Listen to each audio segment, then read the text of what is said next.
Le property binding est l'un des concepts clés d'Angular. Angular propose des éléments déjà bâtis en interne qui nous permettent d'utiliser le property binding constamment dans notre application.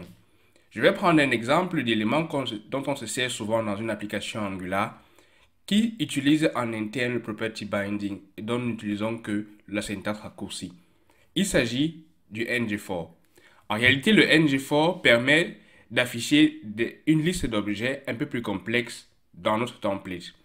Par exemple, si je crée un tableau que j'appelle par exemple public items dans mon composant et je vais donner à ce tableau-là une liste d'éléments.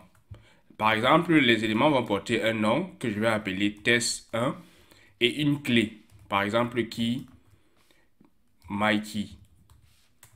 Et je vais mettre un second élément dans mon tableau auquel je vais donner un nom que j'appellerai test2 et je vais donner une clé my-key 2 simplement.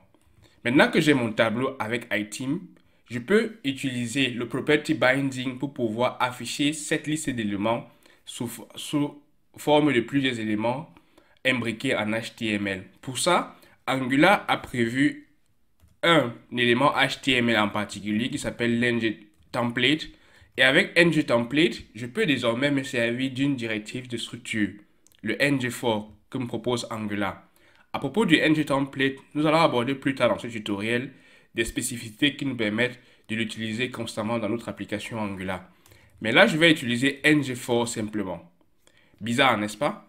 Mais en fait, il s'agit d'utiliser let-item, par exemple, et de me servir maintenant du property binding et de ng4 off, qui me permet désormais de passer l'arrêt que je viens de créer, items, par exemple, dans mon template.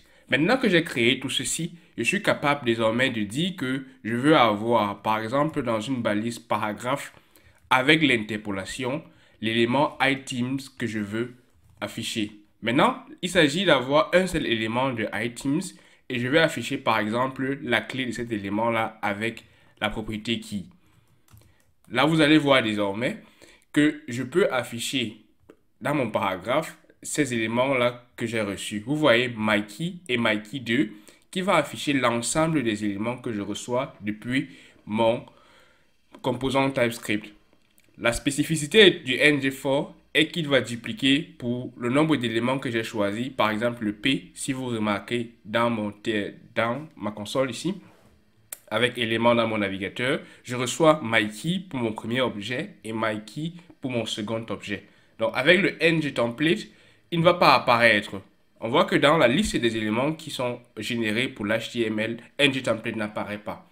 C'est pourquoi Angular, il va mettre de façon hybride un élément qui va refléter les objets que nous avons créés dans notre arrêt.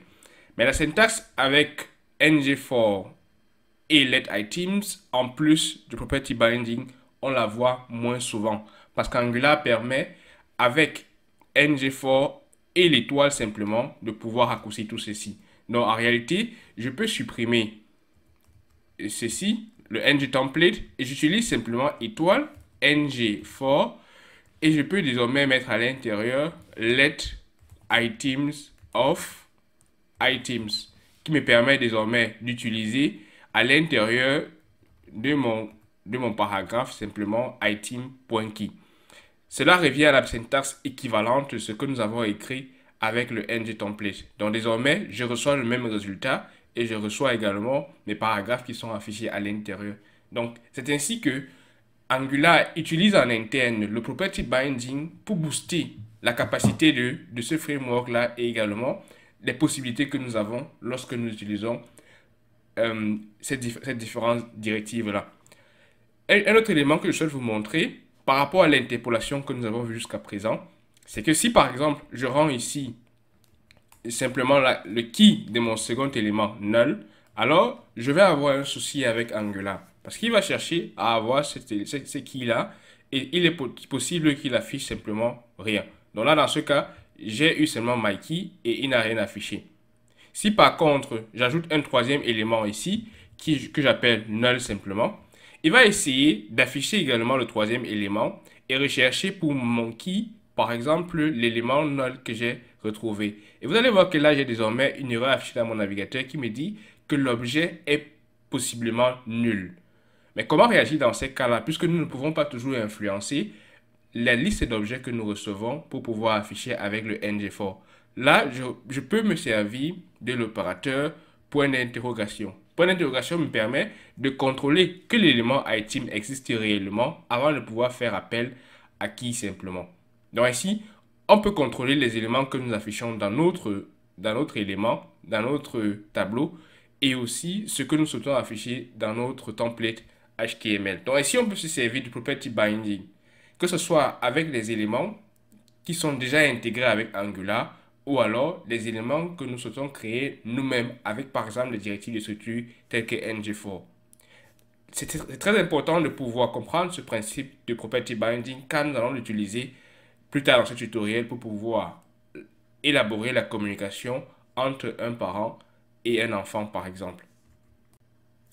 Imagine, je rajoute à mon tableau items des identifiants pour chaque objet à l'intérieur. Là, je vais mettre par exemple identifiant 0, identifiant 1 et identifiant 2, ou alors simplement m'arrêter à identifiant 1 et supprimer l'objet null. Et je souhaite afficher pour chaque identifiant, ou du moins appeler pour chaque identifiant, envoyer une nouvelle requête. Pour ça, il va me falloir communiquer depuis mon template HTML vers mon composant TypeScript. C'est ce que nous allons voir maintenant avec l'event binding.